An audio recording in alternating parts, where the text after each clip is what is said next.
আসসালামু আলাইকুম। নিডেরিয়া হয়ে গেছে তোমাদের। আজকে শুরু কোথা থেকে? প্লাটিহেলমিনথিস থেকে।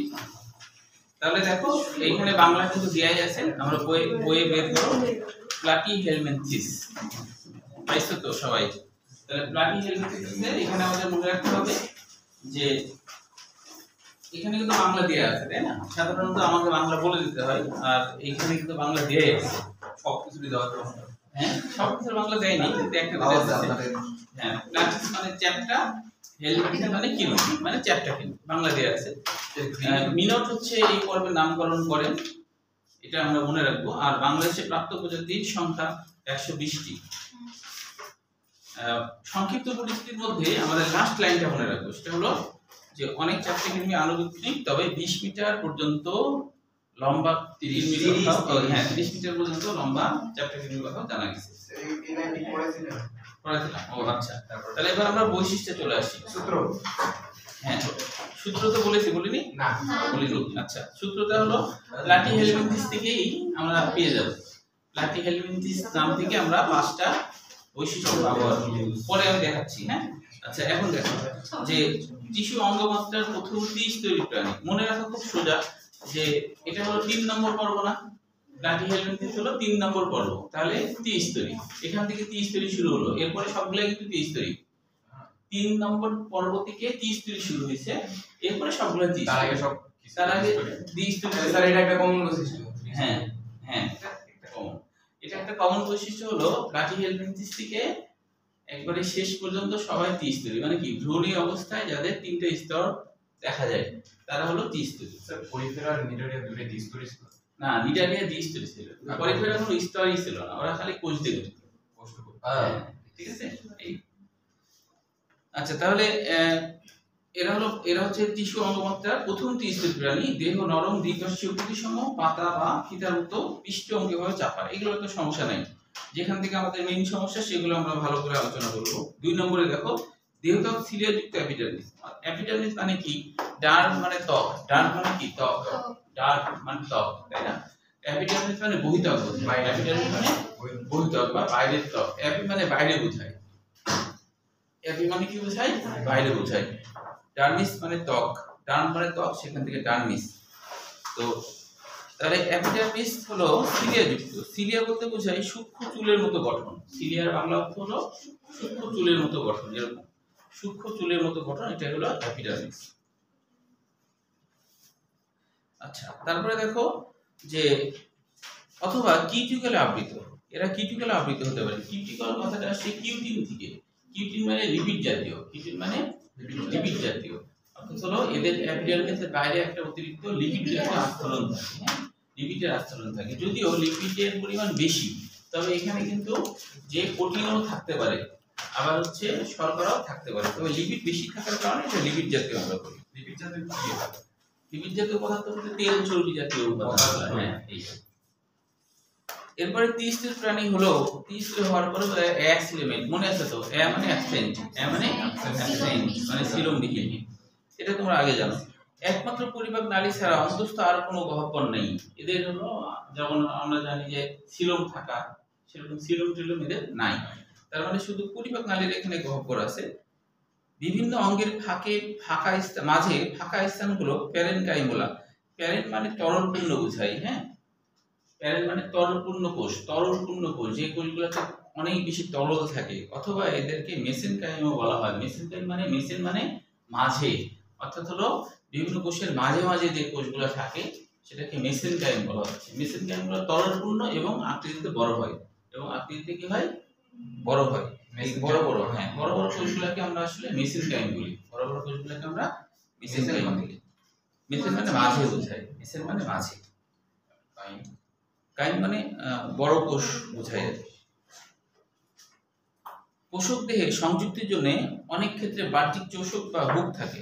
অর্থাৎ হলো এরা তো কৃমি, তাই এরা হলো আমাদের পোষক দেহ, মানে আমাদের দেহ যদি থাকে তাহলে কি করে? এই বৃহদান্ত্রের মধ্যে আটকে রাখার জন্য হুক থাকে, যাতে আটকে থাকে, এবং চুষক যেটাতে চুষে নিতে পারে, এরকম ব্যবস্থাপনা ওদের আছে। তো এই জন্য বলছে যে এদের হলো এরকম কি আছে? চোষক বা হুক থাকে, অথবা উভয় থাকতে পারে। কিছু প্রাণীতে খণ্ডক সদৃশ গঠন প্রোক্লোটিড থাকে। প্রোক্লোটিড নাম হওয়ার কারণ কি? প্রো মানে আগা বোঝায় বা আগে বোঝায়, আর গ্লোটিস মানে জিহ্বা। এই যে এরকম, এখানে প্রো বলতে আগা বোঝাচ্ছে, আর গ্লোটিস মানে হলো গ্লোটিস, গ্লোটিস মানে হলো জিহ্বা, মানে জিহ্বার আগার মতো দেখতে। এদের খন্ড, এদের কতগুলো খন্ডক দেখা যায়, এই খন্ডকগুলো দেখতে জিহ্বার আগার মতো, জিহ্বার আগা যেমন সেরকম দেখতে, সেজন্য এর নাম হলো প্রোগ্লোটিড নাম রাখা হয়েছে। হ্যাঁ, পুষ্টিতন্ত্র পায়ু ছিদ্র বিহীন শাখা নেই। এখন পুষ্টিতন্ত্র আছে কিন্তু পায়ু নাই, মানে কি? হাগু করার জায়গা নেই। ঠিক আছে, কেন হাগু করার জায়গা নাই? কেন? আসলে সাধারণত না, মুখ দিয়েও করে না, এরা হাগু করেই না। পৌষ্টিক নালী আছে কেন? হ্যাঁ, তাহলে পৌষ্টিক নালী আছে কেন, তাই না? এটা জানা দরকার যে এটা লজিকটা কি, যে পৌষ্টিক নালী আছে কিন্তু হাগু করার কোনো জায়গা নাই, মুখ দিয়েও ভাগে না, পায়ু দিয়েও ভাগে না, আর ওটা আছে কোন বডিতে যেটা দিয়ে। হ্যাঁ, আসলে এদের শোনো, আসলে এদের ব্যাপারটা কিরকম বলি, যেমন মানুষ জান্নাতে গেলে কিন্তু হাগা মুতা করা লাগবে না জান্নাতে গেলে। হ্যাঁ, হ্যাঁ, কারণ হচ্ছে সবারই তো হাসার অধিকার আছে, তাই কিনা? ঠিক না? আচ্ছা, তাহলে হচ্ছে হ্যাঁ অবশ্যই। তো এখন হচ্ছে যে জান্নাতে গেলে হাগা মুতা করতে হবে না কেন? কারণ হচ্ছে কি? কারণ হচ্ছে যে তখন কিন্তু আমরা কোনো ডাস্ট খাবো না। যাই খাবো আমাদের দরকারি যা কিছু, এখন খাই ডাস্ট খাই, মানে যেটুকু দরকার সেটুকু তো আমাদের শরীরে লেগে যায়, আর বাকি যেটা দরকার না সেটাই তো বের হয়ে যায়, তাই কিনা? তো জান্নাতে এই কারণে কিন্তু প্রস্রাব পায়খানার কোনো ব্যবস্থাপনা থাকবে না, কারণ আমরা যা দরকার সেটাই আমরা খাবো, অদরকারি কিছু খাবো না। বুঝতে পারছো? তো এই কৃমিরা খাই হলো এরকমই জিনিস যেটা তার শরীরে কাজে লাগে।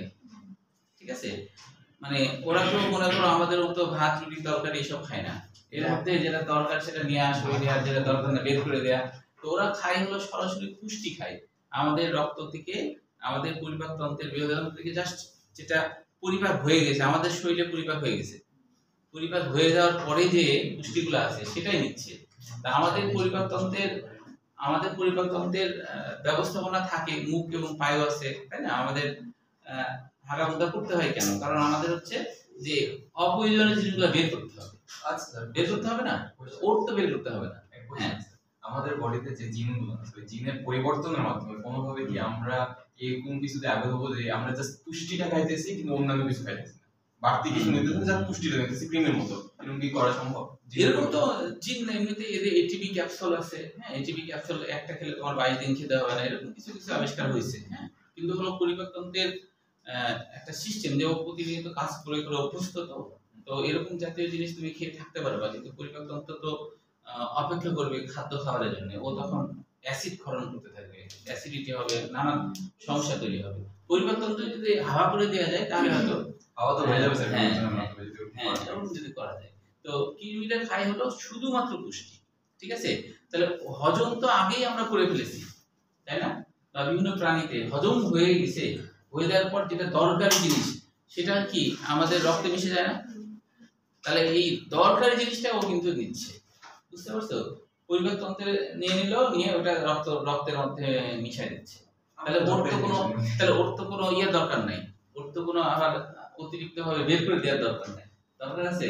দরকার নেই। তবে কোষের মধ্যে যখন যায় পুষ্টিগুলা, তখন কিন্তু কিছু বজ্র পদার্থ তৈরি হয়, নাইট্রোজেন জাতীয় বজ্র পদার্থ তৈরি হয়। সেটা কিন্তু আবার যে ওদের এক ধরনের কোষ আছে যাকে শিখা কোষ বলে, শিখা কোষে ফ্ল্যাজেলা থাকে সুতার মতো, সেটা দিয়ে নড়াচড়া করে এবং হলো যেটা কি অপ্রয়োজনীয় সেগুলাকে নড়াচড়া করে বের করে দেয়, ত্বক দিয়ে বের হয়ে চলে যায়। বের হয়ে আমাদের মধ্যে আছে না? হ্যাঁ, হ্যাঁ, বুঝলাম না। ও মানে কৃমিরা ধরো ওই পুষ্টি তো নিয়েছে, নেওয়ার পর কোষের মধ্যে যখন পুষ্টিগুলো ঢুকে, তখন কিন্তু কোষের মধ্যে যাওয়ার পরে নাইট্রোজেন জাতীয় বজ্র পদার্থ তৈরি হয় ওদের। হ্যাঁ, সেটা কিন্তু ওরা ত্বক দিয়ে বের করে দিতে পারে, ওদের ইয়ার দরকার হয় না। বুঝতে পারছো? তাহলে এটাই লজিক বুঝলা যে কেন ওদের পায়ুর দরকার নাই। বুঝতে পেরেছো? আচ্ছা, তাহলে এবার দেখো, এরপরে বলছে রক্ত সংবন্ধ শ্বসনতন্ত্র অনুপস্থিত, এদের রক্ত সংবন্ধতায় সরাসরি কোষে ব্যাপন প্রক্রিয়ার মাধ্যমে চলে যায়। রেচনতন্ত্র শাখা প্রশাখাযুক্ত রেচন নালী আছে ও শিখা কোষ, ওই যে বললাম এদের শিখা কোষ, মনে করো যে এটা যদি একটা নালী হয় রেচন নালী হিসাবে, তো এদের এই নালীর মধ্যে এরকম এক ধরনের কোষ আছে, এরকম কোষ। এই কোষে এখানে দেখা যায় কোষ যেহেতু নিউক্লিয়াস টিউক্লিয়াস সব আছে, কিন্তু এখানে এরকম শিখা কোষ থাকে। তো এই যে শিখা কোষ থাকে, এটা এই কাজেরাগুলো দেখে আগুনের শিখার মতো লাগে, এই জন্য এই কোষের নাম হলো শিখা কোষ। আগুনের শিখার মতো লাগে তাই এর নাম হলো শিখা কোষ।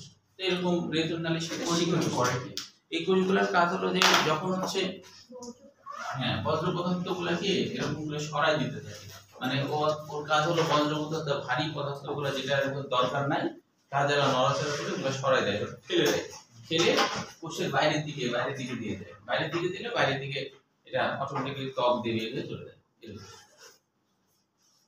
তারপর হচ্ছে অধিকাংশ পরজীবী অনেক সদস্য সরাসরি দেহতলের সাহায্যে পুষ্টি গ্রহণ করে, কিছু সংখ্যক মুক্তজীবী আছে।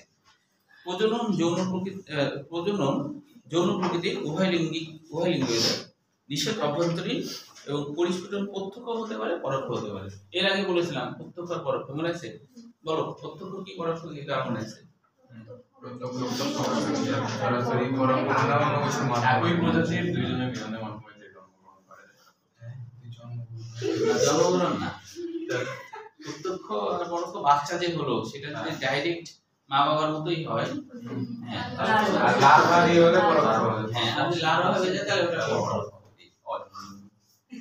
আচ্ছা, এবার হচ্ছে চ্যাপ্টার কিন্তু জীবন চক্রে অনেক ধরনের লার্ভা দশা থাকে, যেমন একটা হলো রেডিয়া বলতে বোঝায় রেডিয়াল মানে হলো লার্ভাটা যদি এরকম হয় যে লম্ব অক্ষ বরাবর অনেকবার তাকে সমানভাবে ভাগ করা যায়, তাহলে সেটা রেডিয়াল।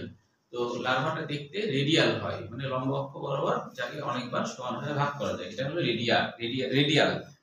এরকম লার্ভাকে রেডিয়াল বলা হয়। আরেকটা হলো সার্কারিয়া। এরকম লার্ভা কেন নাম হয়েছে? সার্কো মানে লেজ, সার্কো মানে কি লেজ, এরিয়া মানে কি সংযুক্ত, মানে কি লেজ সংযুক্ত। সার্কো মানে লেজ, এরিয়া মানে সংযুক্ত, লেজ সংযুক্ত যাদের। হ্যাঁ, সার্কো এরকম, সার্কো মানে হলো লেজ, আর এরিয়া মানে সংযুক্ত, বাংলা ইংরেজি মিশিয়ে গেছে, এরিয়া মানে সংযুক্ত, তাহলে লেজ সংযুক্ত। যদি কোনো লার্ভাতে লেজ থাকে তাহলে এর নাম হবে সার্কারিয়া। তারপরে স্পোরোসিস্ট নাম হয়েছে কেন? লার্ভাগুলো খুব ক্ষুদ্র ছোট, কিন্তু একটা স্পোরের মধ্যে থাকে, এরকম করে স্পোরের মধ্যে লার্ভাগুলো আছে, স্পোরের মধ্যে লার্ভাগুলো অবশ্যই মানে স্পোর মানে খুব ছোট কিছু বোঝায়। স্পোরের সরল বাংলা হলো অনুবীজ, রেণু বা অনুবীজ, মানে একটা থলের মধ্যে লার্ভাগুলো আছে এবং দেখতে স্পোরের মতো গোল গোল, তখন এদেরকে বলা হয় স্পোরোসিস্ট। এরকম মনে হয় থলির মধ্যে আছে, তাহলে এদেরকে বলে স্পোরোসিস্ট। তারপর হচ্ছে সিস্টি সার্কাস, অর্থাৎ হলো যাদের লেজও থাকবে, আবার হচ্ছে সিস্ট মানে কি থলেও থাকবে, থলেযুক্ত লেজ, থলে আছে একটা, সেই থলের সাথে এদের মনে করো এটা থলের সাথে পায়তালার মতো লেজ থাকে, মানে এটা আসলে সাঁতার কেটে থলেটাকে ভালো জায়গায় নিয়ে যাওয়ার চেষ্টা করে, যেখানে ওর জন্য অনুকূল পরিবেশ হয়। থলের মধ্যে কিন্তু লার্ভাগুলো আছে, কিন্তু এর সাথে লেজ আছে। কেন লেজ আছে? সাঁতার কেটে কেটে অনুকূল পরিবেশ, যেখানে ধরো যে শুক্রাণুর মতো, যেখানে ধরো অনুকূল পরিবেশ, যেখানে লার্ভাগুলো বের হওয়ার পরে যেন বাঁচতে পারে, এরকম জায়গায় নিয়ে যায়, এই জন্য লেজ আছে। তাহলে কি থলে তার সাথে আবার লেজ, তখন এর নাম হয় সিস্টি সার্কাস। আচ্ছা, এখানে একটা গুরুত্বপূর্ণ বৈজ্ঞানিক নাম মুখস্থ রাখবা, সেটা হলো টেনিয়া সোলিয়াম, সবার লাস্টে আছে। টেনিয়া মানে ফিতা, সোলিয়াম মানে বসে থাকা। টেনিয়া মানে ফিতা, বিজ্ঞানিক নাম না, বিজ্ঞানিক নাম না। টেনিয়া মানে হলো ফিতা, টেনিয়া লেখা শব্দ, বাংলা মানে ওই যে টেনিয়া সোলিয়াম লাস্টে, এটা এটা উদাহরণ হিসেবে টেনিয়া মানে কি ফিতা, সোলিয়াম মানে কি বসে থাকা, মানে তার মানে এরা তো ফিতাকেবি, এবং এরা হলো কোনো এক জায়গায় মুখ লাগিয়ে চুপচাপ বসে থাকে খায়, এটাই হলো টেনিয়া সোলিয়াম। এখন দেখো এটা মনে রাখার ছন্দ হলো এই এর মাধ্যমে আমরা ছন্দটা পেয়ে যাবো, অর্থাৎ এই নামের মাধ্যমে। স্যার এটা সব প্রাণী কি কৃমি কি তাদের নির্দেশে সব প্রাণী কি সবাই কৃমি। তাহলে প্লাটি হেলমিনথেস, দেখো প্লাটি প্লাটিহেলমিনথিস গোটাটা যদি আমরা বলি, স্যার একটা কোশ্চেন আছে। হ্যাঁ বলো। আমাদের বডিতে যতগুলো কৃমি আছে সব কৃমি যদি আমরা সামহাও বের করে ফেলতে পারি তাহলে আমাদের লাভ হবে না ক্ষতি হবে? কিছু ক্ষতি হবে, কারণ আমাদের কিছু কৃমি কিছু উপকারও করে। কিন্তু অতিরিক্ত কিছু বর্জ্য পদার্থ খায়, কিছু অতিরিক্ত বেড়ে গেলে সেটা আমাদের ক্ষতি, অতিরিক্ত হয়ে গেলে ক্ষতি। এবং আমাদের হজমে কে সহায়তা করে? কৃমি হজমে, আমাদের ব্যাকটেরিয়া সহায়তা করে। ব্যাকটেরিয়াগুলো কিছু ব্যাকটেরিয়া আছে, এরা ইকোলাই ব্যাকটেরিয়া আছে, ওই ইকোলাই ব্যাকটেরিয়াগুলো আমাদের হজমে সহযোগিতা করে। হ্যাঁ, তো আমাদের কৃমিগুলো এমন জায়গায় থাকে, দরকার আছে বলেই ওরকম ভাবে স্রষ্টা সিস্টেম করেছে, এমন জায়গায় থাকে যেই জায়গাতে কোনো স্নায়ু নাই। হ্যাঁ, মানে ওখানে আছে, চুপচাপ বসে আছে, আমাদের কি কোনো, আমরা বুঝতে পারছি, টেরই পাচ্ছি না, বসে কিন্তু আছে। কিন্তু যখন এক্সেস হয়ে যায়, মানে ওই যে যেটা আর কি স্নায়ু নাই, ওখান থেকে দূরে টুরে সরে যায়, তখন বুঝতে পারা যায়। বুঝতে পারছো? তখন বুঝতে পারা যায় যে হ্যাঁ কিছু একটা হচ্ছে। কিন্তু তার আগে কিন্তু ওই জায়গায় বসে থাকে, যা খুশি ধরো ড্যান্স দিক আর খাওয়া দাওয়া করুক, তুমি কিছু টের পাবো না। তাহলে প্লাটিহেলমিনথিস নামটা দেখো, সব কৃমি সরাই দিলে হাইস্ট কি ক্ষতি হতে পারে? কি হাইস্ট কি ক্ষতি? মানে বেশি কৃমি থাকলে তাই না, সব সরাই দিলে কৃমি। ও আমাদের হজমে আবার ঝামেলা হবে ইনডাইরেক্টলি ভাবে। মানুষ মারা যেতে পারে? না, মারা যাবে। এমন দেখা গেছে যে কৃমি থেকে আমাদের ব্যাকটেরিয়া আমাদের সবথেকে বেশি দরকার আমাদের পরিবর্তনদের মধ্যে। ব্যাকটেরিয়াগুলো দেখা গেছে অ্যান্টিবায়োটিক ওষুধ খেলে অনেকের পেটে সমস্যা হয়। এর কারণ হলো অ্যান্টিবায়োটিক ওষুধ অনেক সময় আমাদের উপকারী ব্যাকটেরিয়াকে ধ্বংস করে ফেলে, তখন ইনডাইরেক্টলি ভাবে আমাদের পেটে সমস্যা হয়। বুঝতে জি, অ্যান্টিবায়োটিক খাচ্ছে তাহলে পেটে সমস্যা, ওই যে ব্যাকটেরিয়াও মরে যাচ্ছে, যে উপকারী ব্যাকটেরিয়াও মরে যাচ্ছে। মারার সময় তো কাউকে দেখা দেখি নাই, যখন ফেলানো হয় তখন তো খালি কি সেনাবাহিনী মরে না, তাই না, সাধারণ জনগণ মরে, আবার এমন পশু পাখিরাও মারা যায়, তাই না, যে ও মানে দেখা দেখি নাই, গরু ছাগল ডিওজি সাহেব সবাই মারা যায়। বুঝলি?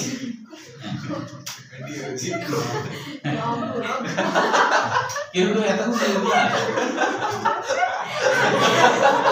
পরে কেউ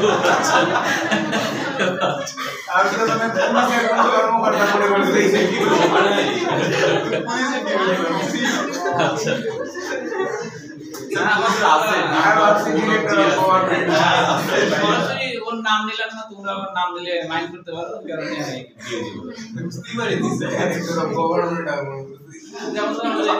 আমি অনেক সময় বলি না গহেশ্বু, আমি তো প্রথমবার বুঝতে পারছিলাম না আপনার এটা, তাই পরে বুঝতে পারছো। আচ্ছা, তাহলে হচ্ছে প্লাটিহেলমিনথিস কি কি হয় দেখো, প্লা মানে হলো প্যারেনকাইমা পরজীবী হয়, এরা পরজীবী হয়, এদের প্যারেনকাইমা জাতীয় কোষ থাকে, এটা প্লাতে। হ্যাঁ, তারপরে টিতে ত্রিস্তরী প্রাণী, টিতে তুমি একটু পরে বাসায় লিখে নিও, টিতে ত্রিস্তরী প্রাণী, এমনি একটা একটা করে অক্ষর আর কি লেখা রাখো। প্লাটিহেল ধীরে ধীরে বলেন। প্লাটে হলো প্যারেনকাইমা পরজীবী, এরা পরজীবী প্রাণী, প্যারেনকাইমা জাতীয় কোষ থাকে। প্যারেন হলো প্যারেনকাইমা পরজীবী, দেখো প্যারেনকাইমা পরজীবী। সংক্ষেপে একটু লেখো, পরে টিতে হলো ত্রিস্তরী প্রাণী, টিতে ত্রিস্তরী প্রাণী। সংক্ষেপে লেখা হোক, পরে বাসায় বিস্তারিত লেখো। হ্যাঁ, তারপরে হেতে হেলমেন হুক, হুক কিসের হুক? ওই যে এদের হলো মৌখিক চোষক বা হুক থাকে না, চোষক বা হুক থাকে সেটা। হ্যাঁ, হেতে হুক বা চোষক থাকে, অথবা উভয় থাকে, হুক চোষক অথবা উভয় থাকে। হেলের ল দেখো, ল এদের লার্ভা দশা বিদ্যমান।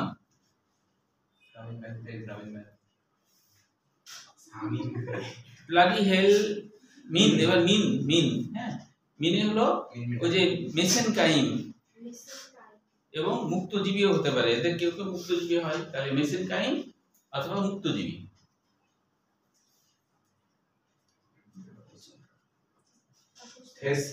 তারপরে হলো দন্তের ন, প্লাটিহেলমিনথিস, তাই না, মিনে দন্তের নতে এরা নরম দেহ, এদের দেহ নরম, দন্তের সাথে শিখাকোষ, দন্তের সাথে শিখাকোষ বিদ্যমান, দন্তের সাথে শিখাকোষ বিদ্যমান, এই কটাই মিলছে। আচ্ছা, এবার দেখো নেমাটোডা, এবার পরে পড়বো নেমাটোডা। তাহলে এখানেও কিন্তু নেমাটোডস মানে সুতা, দেখতে সুতার মতো, খুব চিকন তো, তাই নেমাটোডস মানে কি সুতা। আর আগের মতো হেলমিনথিস মানে কৃমি, মানে সুতা কৃমি। তাহলে এটার নামকরণ কোন বিজ্ঞানী করেন, নামকরণ কোন বিজ্ঞানী করেন সেটা মনে রাখবো, হোজেনবার্গ। আর হচ্ছে বাংলাদেশে প্রাপ্ত প্রজাতির সংখ্যা কত। এবার দেখো ওই যে বৈজ্ঞানিকের নাম, সংক্ষিপ্ত পরিচিতির মধ্যে এই পর্যন্ত দ্বিতীয় নম্বর লাইন, এই পর্যন্ত শনাক্তকৃত প্রায় 25,000 প্রজাতির কৃমি আছে বলে অধিকাংশ বিভিন্ন জীবদেহে পরজীবী হিসেবে থাকে। এই পর্যন্ত 25,000 প্রজাতি আছে বলে ধারণা করা হয়। চতুর্থ নম্বর লাইনে এরা মুক্তজীবী প্রাণীরা, যারা মুক্তজীবী তারা হলো ব্যাকটেরিয়া খায়, ইস্ট খায়, ছত্রাক খায় আর শৈবাল খায়, এগুলাকে বেঁচে থাকে। হ্যাঁ না, গোটা না, শুধু দ্বিতীয় নম্বর লাইনটা লাগবে আর লাস্ট লাইন 25,000। হ্যাঁ 25,000 আর মুক্তজীবী প্রাণীরা ব্যাকটেরিয়া, ইস্ট, ছত্রাক ও শৈবাল খায়। তাহলে এদের কিন্তু তোমার দেখো, যেহেতু এরা কিন্তু ব্যাকটেরিয়া, ইস্ট, ছত্রাক খায়, তার মানে এরা তো পুষ্টি খাচ্ছে না, তাহলে এদের কি পায়ু লাগবে না? পায়ু লাগবে কিনা? পায়ু কিন্তু লাগবে, তাই না? এরা কিন্তু পুষ্টি খাচ্ছে না, তাই কিনা? তাহলে এদের কিন্তু পায়ু লাগবে, তার মানে এদের মুখ এবং পায়ু দুটাই আছে, তাই না? এরা আরেকটু উন্নত। আচ্ছা, এবার তাহলে আমরা চলে আসি যে বৈশিষ্ট্যের মধ্যে। দেহ নলাকার, দ্বিপার্শ্বীয় প্রতিসম, উভয় প্রান্তে ক্রমশ সরু, মধ্যভাগ চওড়া, আনুবীক্ষণ থেকে 1 মিটার পর্যন্ত লম্বা। আজকে তো বোঝার কিছু নাই, তাই না? আনুবীক্ষণ মানে মাইক্রোস্কোপ দিয়ে। হ্যাঁ, প্রাণীরা সুডোফিলামেন্ট, এটা তো জানোই, আগেই বলেছি না, অপ্রকৃত সিলোম, সুডো মানে অপ্রকৃত, ও অখণ্ডায়িত। স্যার সুডোফিলামেন্টকে কি আমরা সিলোম বিহীনই তো বলতে পারবো না? ওটা তো সিলোমই না, কাইন্ড অফ। হ্যাঁ, কিন্তু তারপর বলতে হবে যে সিলোম যুক্ত, কারণ হলো যে সিলোম অপ্রকৃত, মানে পরিপূর্ণ না, এর বাট সিলোমই তো না, এটা সিলোম বলাই যায় না। যেহেতু আলাদা একটা সিলোম অ্যাসিলোমেট বলাই হচ্ছে, এই কারণে এটার মাঝামাঝি একটা অবস্থা। আচ্ছা, দেহ নমনীয় ইলাস্টিক, ইলাস্টিক মানে কি? স্থিতিস্থাপক ধরনের। নিয়মিত অকোষীয় পুরু প্রতিরোধক্ষম কিউটিকল, ওই যে কিউটিকল যে এর আগে যেটা ছিল, হ্যাঁ হ্যাঁ, লিপিড জাতীয় আস্তরণ। দেহ প্রাচীরে শুধু অনুদৈর্ঘ্য পেশি ও বৃত্তাকার পেশি আছে। অনুদৈর্ঘ্য পেশি মানে কি? লম্বা লম্বা পেশি। ও হ্যাঁ, থাকে না। আর অনুদৈর্ঘ্য পেশি কি বলে বলো তো? অনুদৈর্ঘ্য পেশি কি আর বৃত্তাকার পেশি কি? হ্যাঁ, লম্বা বরাবর মানে দৈর্ঘ্য বরাবর পেশি, এটা অনুদৈর্ঘ্য। আমাদের আর বৃত্তাকার মানে কি? এই বরাবর, মানে এই বরাবর, প্রস্থ বরাবর পেশি। আমাদের বাইসেপস কি পেশি? অনুদৈর্ঘ্য না অনুদৈর্ঘ্য, আমাদের অনুদৈর্ঘ্য। আর তারপরে হলো বৃত্তাকার মানে বৃত্ত বরাবর থাকা, গোল হয়ে, হ্যাঁ, চারিদিক দিয়ে। আচ্ছা, পুষ্টিকালে সোজা শাখাহীন, মুখ থেকে পায়ু পর্যন্ত প্রসারিত। দেখো এখানে কিন্তু পায়ু আছে, তাই না? এই কারণে এসব প্রাণীর দেহকে নলের ভিতর নল বলা হয়। তার মানে কি? নলের ভিতর নল মানে কি? শীষ কলম দেখেছো না? শীষ কলম, শীষ কলমের যেমন হচ্ছে মানে কলমটা একটা নল, আবার নলের মধ্যে আরেকটা নল আছে না, শীষ। তাহলে কি নলের ভিতরে নল, তাহলে এদের পুষ্টিকালে সোজা, আবার এই প্রাণীটাও কি লম্বা নলের মতো, ওই জন্য বলছে নলের ভিতর নল। এটা কিন্তু উদ্দীপক হিসেবে বেশ কয়েকবার আসছে শিক্ষক ক্লাসে। এমন একটি পর্বের প্রাণী নিয়ে আলোচনা করলেন যাকে বলা হচ্ছে নলের ভিতর নল, বুঝতে পারছো? এটা কিন্তু আসছে। হ্যাঁ, আচ্ছা, তাহলে এবার আমরা আসি এর পরেরটা। মুখ ছিদ্র সাধারণত বৈশিষ্ট্যপূর্ণ উষ্ঠ, উষ্ঠ মানে ঠোঁট, উষ্ঠ মানে কি? ঠোঁট। হ্যাঁ, ওষ্ঠ। শ্বসনতন্ত্র সংবহনতন্ত্র অনুপস্থিত, এদের শ্বসনতন্ত্র বা সংবহনতন্ত্র অনুপস্থিত। অধিকাংশ প্রাণী একলিঙ্গ, যৌন দ্বিরূপতা। যৌন দ্বিরূপতা মানে কি? পুরুষ এবং স্ত্রী আলাদা করে বুঝতে পারা যায়, এটাই যৌন দ্বিরূপতা। হ্যাঁ, জীবনচক্রে র্যাপটিডি ফর্ম মানে কি?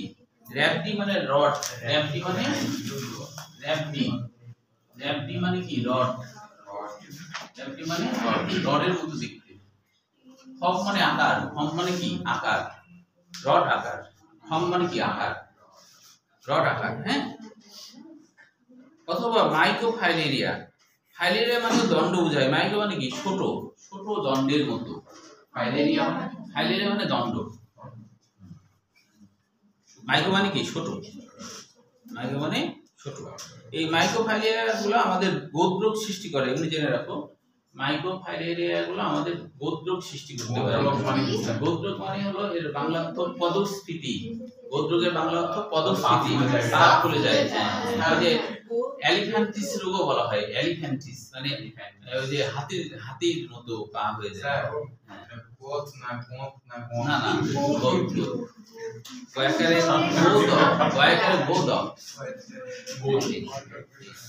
আচ্ছা, স্থলচর বা জলচর হতে পারে, মুক্তজীবী বা পরজীবী।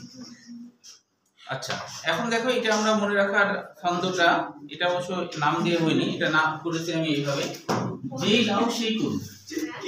যেই লাউ সেই কুল, আপনি ওই পার দাও লাউ যেই লাউ সেই কুল, সেই কই সেই লিখতেছি লিখতে, যে লাউ কুল, যেই লাউ সেই কুল, যেই লাউ সেই কুল। দেখো এখানে কি কি হচ্ছে আমি একটু বলি। যেতে হলো যৌন দৃঢ়তা দেখা যায়, তাই না? যেতে হলো যৌন দৃঢ়তা দেখা যায়। মাথায় একটু না ফেলে গেলি। আচ্ছা দেখো বাড়িতে না দেখে বুঝছে না। আচ্ছা, সংক্ষেপে লেখা পরে হচ্ছে এগুলো। রসায়নে হলো ইলাস্টিন নির্মিত, দেহ ইলাস্টিন নির্মিত, দেহ ইলাস্টিন নির্মিত রসায়নে। লাতে হলো এদের লার্ভা দশা বিদ্যমান। ইলাস্টিন কি একটা প্রোটিন? কি বড় প্রোটিন প্রোটিন জাতীয়। এর মতো? এটা প্রোটিন কিন্তু হলো স্থিতিস্থাপক প্রোটিন, মানে টানলে লম্বা। স্যার উতে উষ্ঠে বৈশিষ্ট্যপূর্ণ, উষ্ঠে মুখ ছিদ্র বৈশিষ্ট্যপূর্ণ উষ্ঠে। হ্যাঁ, লতে হলো এদের লার্ভা দশা বিদ্যমান, এদের লার্ভা দশা বিদ্যমান। সেতে হলো এই যে সিলোমেট, সুডো সিলোমেট, ইতে সেতে হলো সুডো সিলোমেট। আচ্ছা, তারপর হলো ই রসেতে বললাম যে ইলাস্টিন নির্মিত, একটা দিন সেতে সুডো সিলোমেট। আর কদু, কদুতে কতে কিউটিকলে আবৃত, দেহ কিউটিকলে আবৃত কতে। আর দতে হলো দ্বিপার্শ্বীয় প্রতিসম, দতে হলো দ্বিপার্শ্বীয় প্রতিসম। স্যার কয়টা করে বৈশিষ্ট্য লাগবে আমাদের? তিনটা না, পাঁচটা, কমপক্ষে পাঁচটা। কিন্তু এমসিকিউর জন্য সকল বোল্ড করা অক্ষরগুলো মনে রাখতে হবে, সকল বোল্ড করা। হ্যাঁ, এমসিকিউর জন্য সকল বোল্ড করা অক্ষরগুলো মনে রাখতে হবে। আচ্ছা, এখান থেকে একটা বৈজ্ঞানিক নাম মনে রাখবা, যেমন লোয়া লোয়া। দেখো প্রথমটা সোজা, লোয়া লোয়া পাইছো? চোখ কৃমি, এর বাংলা হচ্ছে চোখ কৃমি। চোখে এই কৃমিগুলা, চোখে রক্তনালীর মধ্যে ঢুকে থাকে, চোখের রক্তনালীর মধ্যে এই কৃমিগুলা ঢুকে থাকে, এই জন্য এর নাম চোখ কৃমি। এই ক্ষতিকর চোখের নয়? হ্যাঁ, অবশ্যই ক্ষতি করে। ওদের পুষ্টি খেয়ে নেয়, আস্তে আস্তে কোষগুলা শুকিয়ে যায়, কোষগুলা নষ্ট হয়ে যায়। এই এবার আমরা চলে আসি মলাস্কা। মলাস্কা দেখো, মলাস্কা পড়বে নামকরণ করেন কে? লিনিয়াস। লিনিয়াস হলো মলাস্কা পড়বে নামকরণ লিনিয়াস। লিনিয়াস, হ্যাঁ ওই একটাই আছে। বাংলাদেশে প্রাপ্ত প্রজাতির সংখ্যা 479টি, 479টি, এটা মনে রাখবো। এবার দেখো মলাস্কা হলো প্রাণী জগতের দ্বিতীয় বৃহত্তম পর্ব। প্রথমটা কি? আর্থ্রোপোডা, এটা হলো দ্বিতীয়। মলাস্কা হলো দ্বিতীয়, প্রথম হলো আর্থ্রোপোডা, মলাস্কা হলো দ্বিতীয়। বুঝতে পেরেছো? আচ্ছা, আরেকটা ওইটা কি অষ্টদশ বিংশ? হ্যাঁ, আচ্ছা, তারপরে লাগবে হচ্ছে এই পর্বের মধ্যে দ্বিতীয় নম্বর লাইনে কারা কারা আছে সেটা মনে রাখবো। ঝিনুক, শামুক, অক্টোপাস। অক্টো মানে 8, মানে এটা 8টা পায়ের মতো গঠন থাকে, তাই অক্টোপাস। সেপিয়া লম্বাটে দেখতে, ললিগো দেখতে লম্বাটে হয়। সেপিয়া কি? সেপিয়া মানে এই যে মলাস্কা পর্বের একটা প্রাণী, দেখতে লম্বাটে। হ্যাঁ, সেপিয়া হলো দেখতে লম্বাটে, ললিগো দেখতে লম্বাটে, একটু লম্বা হয়, এই আর দেখতে খুব উজ্জ্বল বর্ণের। রাজশাহীতে এখানে কোনো আছে স্পেসিমেন আছে? হ্যাঁ, রাজশাহীতে কোনো না আছে। আরে অক্টোপাস যা অক্টোপাস দেখি একটু বড়। এবার দেখো মলাস্কার বৈশিষ্ট্য আসি। এই দেখো মলাস্কার বৈশিষ্ট্য, দেহ নরম মাংস অখণ্ডায়িত, এটা তো বুঝতে পারবা। সিলোমেট, এটা এখান থেকে সিলোম শুরু হলো, হ্যাঁ। অধিকাংশ দ্বিপার্শ্বীয় প্রতিসম, তবে গ্যাস্ট্রোপোডা ব্যতীত। গ্যাস্ট্রোপোডা জিনিসটা কি? গ্যাস্ট্রো মানে পেট বোঝায় বা পরিপাক নালী বোঝায়, হ্যাঁ। গ্যাস্ট্রো মানে পেট বা পরিপাক নালী বোঝায়, পোডা মানে কি? পা। তো গ্যাস্ট্রোপোডা একটা শ্রেণী, মলাস্কার একটা শ্রেণী। তো এটার বাংলা অর্থ পেটের নিচে পা। এদের পেটের নিচে পা থাকে, এই জন্য নাম হয়েছে গ্যাস্ট্রোপোডা।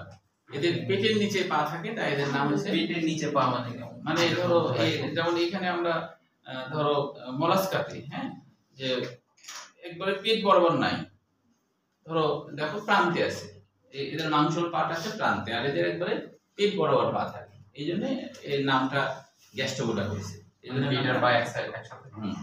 পেটের কাছাকাছি পা, পেটের ওখান থেকে পাটা বের হয়, এই তাহলে হচ্ছে দেখো তো গ্যাস্ট্রোপোডা হলো পেটের নিচে পা, এর বাংলা অর্থ, হ্যাঁ। সুস্পষ্ট মাথা বিশিষ্ট। আচ্ছা, মেন্টল, মেন্টলের সরল বাংলা অর্থ কিন্তু ছদ্মবেশ। মেন্টলের সরল বাংলা অর্থ ছদ্মবেশ। আচ্ছা, এখন মেন্টলটা কি? মেন্টলটা হলো যে শামুক যেটা থাকে বা ঝিনুক যেটা থাকে, দেখবা যে তাদের উপরে একটা পাতলা আবরণ আছে, মানে খোলক আছে না, খোলক, খোলকের নিচে একটা পাতলা আবরণ আছে, তারপরে কিন্তু খোলক। ওই যে খোলকের উপরে যে পাতলা আবরণ আছে না, ওইটা নিঃসৃত উপাদান দিয়েই বাইরে খোলক তৈরি হয়েছে। বুঝতে পেরেছো? মানে অর্থাৎ হলো শামুকে যে আমরা খোলক দেখি না, এই খোলকের নিচে একটা পাতলা আস্তরণ আছে, আবরণ আছে, ওই আবরণ, হ্যাঁ, ওই আবরণ থেকে নিঃসৃত উপাদান দিয়ে খোলক তৈরি হয়। বুঝতে পেরেছো? তো ওই পাতলা আস্তরণটারই নাম ম্যান্টল বা ছদ্মবেশ। কেন? যে গোটা প্রাণীটা ওই পর্দা দিয়ে ঘেরা থাকে, তাই। স্যার কি বললেন? আর বলবো? আচ্ছা, ধন্যবাদ অফিসারকে যে আবার শুনতে চাওয়ার জন্য। যে মানে হলো শামুক বা ঝিনুক, হ্যাঁ, এদের হচ্ছে যে খোলক দেখে না, শক্ত খোলক, তার নিচে আবার একটা পাতলা পর্দা আছে কিন্তু, হ্যাঁ, ওই পাতলা পর্দা থেকে নিঃসৃত উপাদান দিয়েই কিন্তু খোলক তৈরি হয়েছে। ওই পর্দার ভিতরে থাকে সাদা সাদা, হ্যাঁ, ওই পর্দাটাকে মেন্টল বলা হচ্ছে, ওই পর্দাটাকে কি বলা হচ্ছে? মেন্টল বলা হচ্ছে। এবং মনে রাখবা যে ঝিনুকের যে মুক্তা হয় না, মুক্তা ঝিনুকের, ওই মুক্তা কিন্তু হয় কিভাবে? ঝিনুকের ক্ষেত্রে দেখা যায় ওই মেন্টল আর খোলকের ভিতরে কোনো উদ্ভিদের কোনো খণ্ডাংশ অথবা ধুলাবালি ঢুকে যায়, ঢুকে গেলে একটা ক্রিয়া বিক্রিয়া ঘটে, মানে মেন্টল থেকে নিঃসৃত উপাদানের সাথে একটা ক্রিয়া বিক্রিয়া ঘটে, তখন দেখা যায় খোলক আর মেন্টলের মাঝে ওই চকচকে মুক্তা তৈরি হয়ে যায়। এইভাবে কিন্তু মুক্তা তৈরি হয়। যেমন আমাদের হচ্ছে পাথর হয়, আমাদের পাথর না হয়ে আমাদের মুক্তা না হয় পাথর হয়, আমাদের পাথর হয় না, তো ওদের এক ধরনের একটা পাথর, ওটা এক ধরনের পাথর, কিন্তু সেটা মুক্তা, ঝকঝকে চকচকা দামি জিনিস। আমাদের যদি এরকম হতো তাহলে মানুষ তো খুশি হতো না। এখন যদি আমাদের যদি এরকম হতো, মনে করো যে হীরা হতো, তাহলে কি হতো? তাহলে তুমি খুশি হতো, তাই না? কত দামি মানুষ হয়ে যেত, তুমি কত দামি মানুষ হয়ে যেত, তুমি কাউকে ভয় বলতেই না যে আমার হীরা অর্ধেক বিক্রি করে। ধরো 1 কেজি ওজনে অনেক সময় পাথর হয় না, 1 কেজি ওজনে পাথর হয়। এখন তোমার মনে করো পেটে 1 কেজি ওজনে হীরা হয়েছে, চিন্তা করো তো তোমার দাম কেমন। তোমার দামের ঠেলায় তুমি বলবা যে আপনাকে পর্যন্ত বলবা তোমাদের থেকে আমি বড় লোক বেশি, আমার পেটে 1 কেজি ওজনে হীরা আছে, গর্বের সাথে বলবো, তাই কি না? তাই কি না? ডাক্তার, যে কোনো ডাক্তারকে যদি বলো যে অপারেশনে টাকা হিসাবে আমার 1 কেজি হীরার থেকে 100 গ্রাম হীরা আপনার দিয়ে দেবো, ডাক্তার তো খুশি ঠেলে বলবে ঠিক আছে, সমস্যা না, মানে সব নিয়ে নিল। তাহলে এটা হলো মুক্তা তৈরি হয় ওদের, হ্যাঁ। এই আমাদের যেটা পাথর হয়, ওদের হয় মুক্তা। দেহগহ্বর খুব সংক্ষিপ্ত, এদের যে সিলোম আছে সেটা খুব ছোট্ট, এদের যে সিলোম আছে সেটা আসলে অনেক ছোট। আমাদের যেমন সিলোম অনেক বড়, মুখ থেকে পায়ে পর্যন্ত যে ফাঁকা জায়গা, খাদ্যনালীর পর থেকেই ফাঁকা জায়গা শুরু হয়, হ্যাঁ। তো ওদের দেহগহ্বর বা সিলোমটা খুব সংক্ষিপ্ত ও হিমোসিলে পরিণত হয়েছে। হিমোসিল মানে রক্তপূর্ণ গহ্বর, হিমোসিল মানে রক্তপূর্ণ গহ্বর, হিম মানে রক্ত, সিল মানে গহ্বর, সিলোমটাই রক্তে পরিপূর্ণ, রক্তপূর্ণ গহ্বর। তারপরে দেখো দেহের অঙ্কীয় দেশে, আচ্ছা লেখছো না, দেহের অঙ্কীয় দেশে মোটা চামড়া, দেহের অঙ্কীয় দেশে মোটা চামড়া প্রশস্ত মাংসল পিণ্ডের মতো পদে পরিণত হয়েছে। দেখো এই যে নিচের দিকে দেখো, অঙ্গের দিকে বাম দিকে ছবির এখানে দেখো একটা মাংসল পথ, এটা দিয়ে ওরা হাঁটাহাঁটি করে পায়ের নিচের সাইডটা। হ্যাঁ, অঙ্গদেশমের নিচের সাইড। তারপর বলছে পৌষ্টিকনালী পেঁচানো, কখনো ইউ আকৃতির, মুখ বিবরে কাইটিন। কাইটিনের সরল বাংলা অর্থ কি বলতো? কাইটিনের সরল জাল। জাল জাল জাল না, জাল কাইটিনের না, আবরণ। কোটিন হলে তো ওটা হলো, ওটা কি হবে, ওটা বৈশিষ্ট্য হবে, তাই না? আবরণ, হ্যাঁ, অপশনের একটা কাছাকাছি কিছু, অপশনের কাছাকাছি কিছু। কাইটিনের সরল বাংলা হলো আচ্ছাদন। কাইটিনের সরল বাংলা হলো আচ্ছাদন। তবে কাইটিন গঠিত কি দিয়ে? কাইটিন গঠিত হলো গ্লুকোজের সাথে, হ্যাঁ, গ্লুকোজের সাথে। এটা কিন্তু পলিস্যাকারাইড জাতীয় গ্লুকোজ, হ্যাঁ, এর সাথে অ্যামিন গ্রুপ যুক্ত হবে। এর সাথে কি হবে? Amine group. তবে এটা একটা না, অনেকগুলো গ্লুকোজের সাথে অনেকগুলো অ্যামিন গ্রুপ থাকবে। কিভাবে থাকে? এইভাবে থাকে, দেখো কিভাবে থাকে, কিভাবে থাকে দেখো। আপনার মনে থাকে কেমনে সেটা বলা থাকে, আরে আমি পড়াতে পড়াতে এবার আপনার চাকরিটা আমার দেন তো বছরের জন্য মাথা গরম করে দিতে। আরে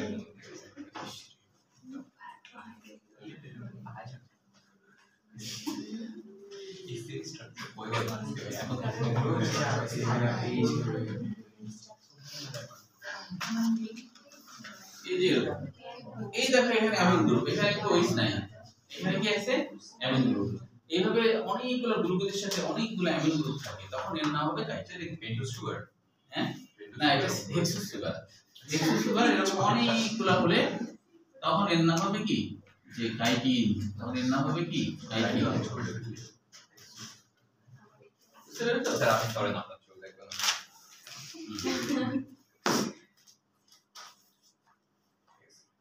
আচ্ছা আচ্ছা, তাহলে এখন দেখো, এবার আমরা কোথায় ছিলাম? কাইটিন তো জানলাম, আচ্ছা কি জিনিস। এখন বলছে কাইটিন নিমিত্ত একটি রীতি জিহ্বা। রীতি মানে কি বলো? রীতি জিহ্বা মানে বলতে পারবে না, আমি বলে দিই, সময় নষ্ট হবে। হ্যাঁ, রীতি জিহ্বা মানে যে জিহ্বাতে ছোট ছোট দাঁত থাকে, ছোট ছোট দাঁত যুক্ত জিহ্বা। দাঁত, হ্যাঁ, জিহ্বার উপরে দাঁত, ছোট ছোট দাঁতের মতো গঠন, মানুষের করাতের মতো গঠন। কারো হইছে না, মানুষের না, আমি একদম একটা বাচ্চার দেখছি। তাহলে রীতি জিহ্বা মানে ছোট ছোট দাঁত যুক্ত জিহ্বা, ছোট ছোট দাঁত যুক্ত জিহ্বা, ছোট ছোট দাঁত যুক্ত জিহ্বা, ছোট ছোট দাঁত যুক্ত জিহ্বা।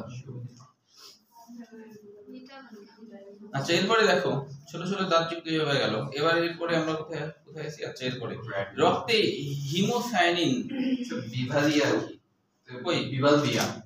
ও, এরা ব্যতীত এদের রীতি জিহ্বা থাকে না।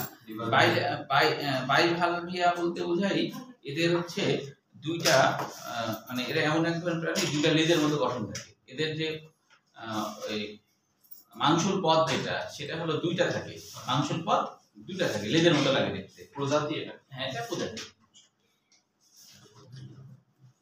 আচ্ছা, তাহলে এখন দেখো এরপরে বলছে রক্তে হিমোসায়ানিন রঞ্জক পদার্থ, অ্যামিবো মানে নীল। হিমোসায়ানিন মানে কি? নীল, নীল বর্ণের রক্ত আর কি, নীল বর্ণের রক্ত। হিমো মানে কি? রক্ত। হিম মানে রক্ত। অ্যামিবোসাইট মানে কি? এক ধরনের শ্বেতকণিকার মতো কাজ করে। অ্যামিবোসাইট হলো শ্বেতকণিকার মতো। ওই যে অ্যামিবা মানে পরিবর্তনকারী, পরিবর্তন করে ক্ষণপথ তৈরি করে না, ক্ষণপথ তৈরি করে বিভিন্ন কিছু খায়, এটা। পৃষ্ঠদেশে অবস্থিত হৃদযন্ত্র থাকে, রক্তনালী ও হিমোসিল উভয়ই উপস্থিত। অর্ধমুক্ত সংবন্ধনান্ত দেখা যায়। অর্ধমুক্ত সংবন্ধনান্ত মানে ওই যে আগেই তো আমরা একটু বললাম, তাই না? দেহগহ্বর খুব সংক্ষিপ্ত। অর্ধমুক্ত সংবন্ধনান্ত মানে কি? মুক্ত সংবন্ধনান্ত আর বদ্ধ সংবন্ধনান্ত কি মনে আছে? মুক্ত সংবন্ধনান্ত আর বদ্ধ সংবন্ধনান্ত। বদ্ধ সংবন্ধনান্ত একটা নালিকা। হ্যাঁ হ্যাঁ, রাতিনকে ধন্যবাদ, ওর মনে আছে যে রক্ত নালীর ভিতর দিয়ে যদি রক্ত যায় তাহলে সেটা বদ্ধ, হ্যাঁ, আর যদি গহ্বরের মধ্যে রক্ত থাকে তাহলে এটা হলো মুক্ত। তাহলে এদের অর্ধেক মুক্ত, তাই এর নাম অর্ধমুক্ত সংবহন। অর্ধমুক্ত না, ওই যে দেহগহ্বরের মধ্যে রক্ত আছে না, আর দাঁতে কি রক্তনালী আছে, তাই বলছে অর্ধমুক্ত সংবহন। হ্যাঁ, আর স্যার অ্যামিবোসাইট আরেকবার বলুন। অ্যামিবোসাইট বলতে বোঝায়, সাইট মানে তো কোষ, তাই না? যে কোষগুলো অ্যামিবার মতো ক্ষণপথ তৈরি করে, যে কোষগুলা অ্যামিবার মতো ক্ষণপথ তৈরি করে তাদেরকে অ্যামিবোসাইট বলে। এটা শ্বেতকণিকার মতো, যে কোনো কিছু ঢুকলে, জীবাণু ঢুকলে খেয়ে ফেলে। স্যার আমাদের শ্বেতকুণিকে আমাদের আছে, আমাদেরও শ্বেতকুণিকে অ্যামিবার মতোই আচরণ করে কিন্তু। তা আমাদের ওটাকে অ্যাম্বোসাইট বলা যাবে? হ্যাঁ অ্যামিবার মতো করে বলে অ্যামিবোসাইট বলা যাবে, কিন্তু আমাদের তো শুধু আমাদের শ্বেতকুণিকা শুধু অ্যামিবোসাইটই আছে তা না, অনেক কোষ আছে যারা অ্যামিবার মতো আচরণ করে না, বুঝছো? যারা সরাসরি কি করে, অ্যামিবার মতো আচরণ না করে সরাসরি মিসাইল ছুড়ে, মানে মিসাইল ছুড়ে মানে প্রোটিন নিঃসরণ করে দিয়ে জীবাণুকে ধ্বংস করে।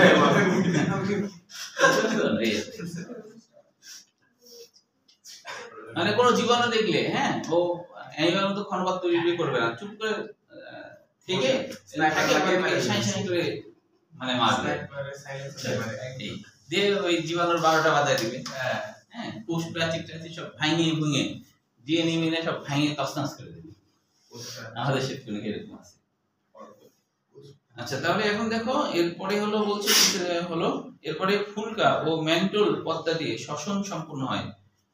এদের কিছু কিছু ফুলকা আছে, কিছু কিছু শামুকদের নাই, কিন্তু কিছু কিছু এদের এই পর্বের মধ্যে কিছু কিছু প্রাণী আছে যাদের ফুলকা আছে, মাছের মতো ফুলকা। ম্যান্টল পদ্মা, ওই যে ম্যান্টল তো আগেই বললাম, সেটাতে শ্বসন চালাতে পারে। তবে যারা স্থলপথে থাকে তাদের পালমোনারি থলির বিকাশ হয়েছে। মানে পালমোনারি থলি মানে কি, ফুসফুস, ছোট, তবে ফুসফুস এত বড় না, ছোট্ট ফুসফুসের মতো থলে। পালমোনারি পালমোস মানে ফুসফুস, ল্যাটিন শব্দ পালমোস মানে ফুসফুস, ল্যাটিন শব্দ পালমোস মানে ফুসফুস। আচ্ছা তারপরে এরা এক লিঙ্গ বা উভয় লিঙ্গ, যৌন জনন ঘটে, পরিস্ফুটন প্রত্যক্ষ বা পরোক্ষ, এটা তো আগে জেনেছি তাই না?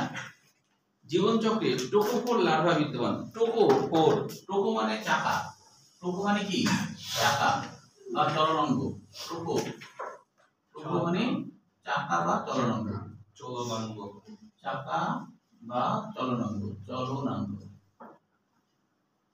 তার মানে এদের লার্ভা দশাতে ফ্লাজেলা থাকে চারিদিকে, সেই ফ্লাজেলা দিয়ে ওরা চলতে পারে, এই জন্য এর নাম হলো টোকোফোর।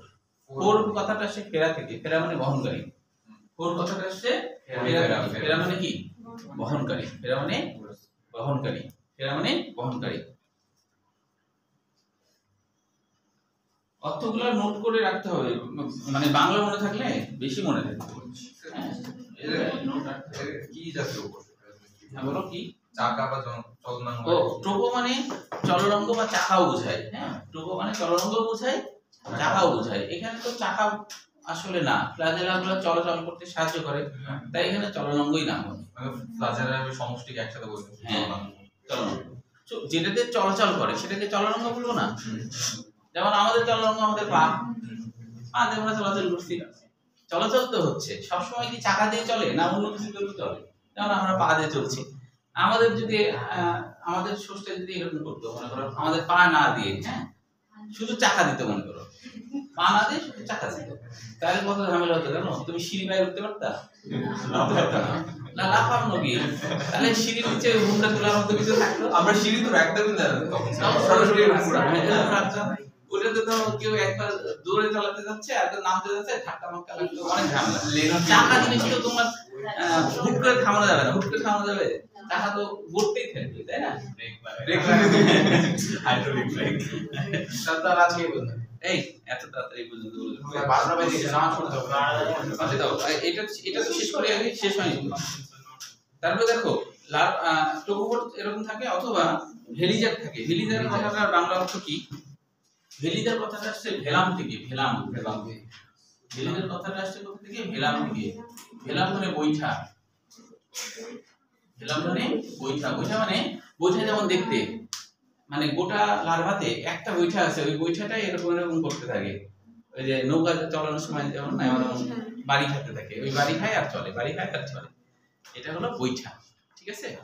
আচ্ছা ওটা কি ফ্লাজেলা না, ফ্লাজেলা না, সরাসরি ফ্লাজেলা তো সুতা, ইয়ের মতো, সুতার মতো, সরাসরি চাবুকের মতো, সরাসরি চ্যাপ্টা এরকম দেখতে। ধরো এটা তাদের দেহ, তো দেহ এইখান থেকে এইরকম একটা গঠন, এইটাই কিন্তু আন্দোলিত করে, এরকম এরকম করতে থাকে, এরকম করে আর ওরা চলতে থাকে। পানিতে হয় না? পানিতে, পানিতে। আচ্ছা, বাতাসে ওরকম করবে নাকি? এরপরে দেখো গ্লুচিডিয়াম, দেখো গ্লুচিডিয়াম, গ্লুচিডিয়ামের বাংলা অর্থ হুক। গ্লুচিডিয়ামের বাংলা অর্থ কি? হুক। মানে এরা কিছু কিছু মলাস্কার প্রাণী আছে যাদের একটা হুক থাকে, যে হুক দিয়ে তারা অন্য প্রাণীকে আটকায় রাখে। অন্য প্রাণীকে কি করে? আটকে রাখে। শিকার করে না, শিকার না, আটকায় থাকে কেন? আটকায় থাকে কেন? ওই প্রাণী যেদিকে যেতে যায় ও তার সাথে সাথে সেদিকে যায়। বুঝতে পারছো? ও অন্য প্রাণীর উপর আটকে থাকে, হ্যাঁ, যে আটকায় রাখে না। না না, ও অন্য প্রাণীতে আটকে থাকে যাতে ও যেখানে যাবে ওই লার্ভাও সেখানে যাবে। বুঝতে পারছো? হ্যাঁ, পরজীবীর মধ্যে গেছে। আচ্ছা, এবার দেখো মনে রাখার ছন্দ। পরজীবী কি স্যার? হ্যাঁ, না, লার্ভা দশা পরজীবী। এবার ছন্দ দেখো।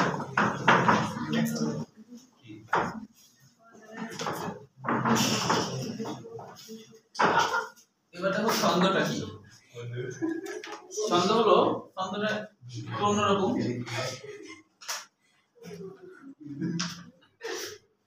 উপর অর্ডারে কে হিমু মারা গেল। না না, হিমু পিএম মানে মুজোদাই চলে গেছে, prime minister. Prime minister, prime minister হয়ে গেছে। হ্যাঁ, উপর অর্ডারে প্রাইম মিনিস্টার।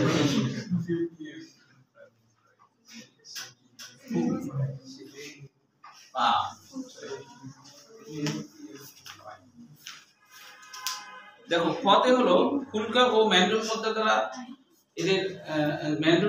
এদের শ্বসন সম্পূর্ণ হয়। ফুলকা ও ম্যান্ডল, এটুকু লেখা হলো, ফুলকা ও ম্যান্ডল পদ্ধতি দ্বারা শ্বসন সম্পূর্ণ হয়। পতে স্থলচন্দ্রের ক্ষেত্রে পালমোনারি থলির বিকাশ ঘটে। পদে আসলে পালমোনারি থলি বোঝানোর জন্য, হ্যাঁ, স্থলচন্দ্রের ক্ষেত্রে পালমোনারি থলির বিকাশ ঘটে। বার রেডুলা থাকে, এটা পরে রেডুলা থাকে, রতে আরো র আছে তো এই জন্য। আচ্ছা, এখানে র ব্যবহার করলে করতে পারবা, সেটা হলো রঞ্জক না, রঞ্জক রক্তে হিমোসাইনিন রঞ্জক ও অ্যাঙ্গিওসাইড কণিকা থাকে। রক্তে হিমোসাইনিন রঞ্জক ও অ্যাঙ্গিওসাইড কণিকা থাকে। তারপরে স্বরে অতে বলবো, অর্ধমুক্ত সংবন্ধ দেখা যায়, মানে সব লেখা হয়েছে কিনা যায় না, সব লেখা হয়েছে স্বরে অতে হলো অর্ধমুক্ত সংবন্ধ দেখা যায়। অর্ধমুক্ত সংবন্ধ দেখা যায়, শরীয়তে অর্ধমুক্ত সংবন্ধ দেখা যায়। লিখছো না?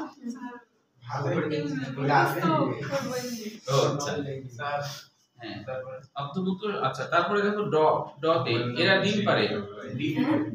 স্যার হুমায়ুন আহমেদ। আচ্ছা, এটা অন্য বই আছে, ডিম পারে। হ্যাঁ, ডিম পারে। হ্যাঁ, ডিম পারে। এরা ডিম পারে। হ্যাঁ, এরা প্লাটিয়াস স্যার মলাস্কা ডিম পারে। হ্যাঁ, তারপর দেখো রেতে অর্ডারের রে র, যেটা মুখ বিপরে কাইটিন নিমিত্ত রেতি জিহ্বা বা রেডুলা থাকে। রতে রেতি জিহ্বা বা রেডুলা থাকে, এটা বোঝানোর জন্য। হ্যাঁ, রতে রেতি জিহ্বা বা রেডুলা। সেতে সিলোমেট। সেতে কি সিলোমেট? সিলোমেটটা কি? ও সিলোমেট মানে প্রকৃত সিলোম। সিলোমেট মানে প্রকৃত সিলোম। সিলোমেট মানে প্রকৃত সিলোম। হ্যাঁ, তারপরে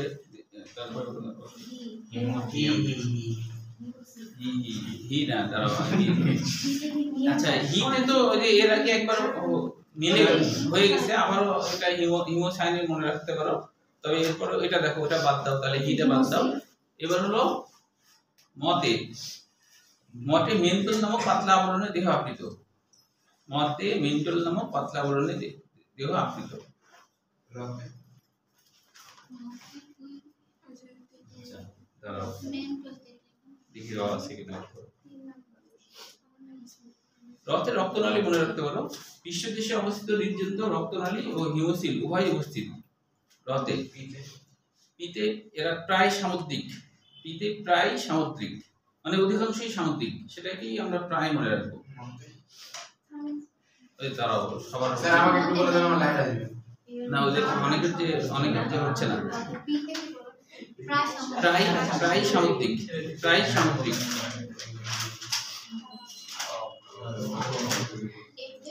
আচ্ছা, এমনি কিছু আছে কিনা? ও হ্যাঁ, দেহ নরম মাংসল। এমএ হলো মাংসল বোঝানোর জন্য, দেহ নরম মাংসল, এমতে মাংসল বোঝানোর জন্য। প্রথম থেকে আরেকবার, পদে ফুলকা ও মেন্টল পর্দা দ্বারা শ্বসন সম্পূর্ণ হয়। আচ্ছা তুমি তাহলে তিনটে থাকবে নাকি? এই তিনটে শেষ। আচ্ছা তাহলে আজকে এখানে শেষ করলাম।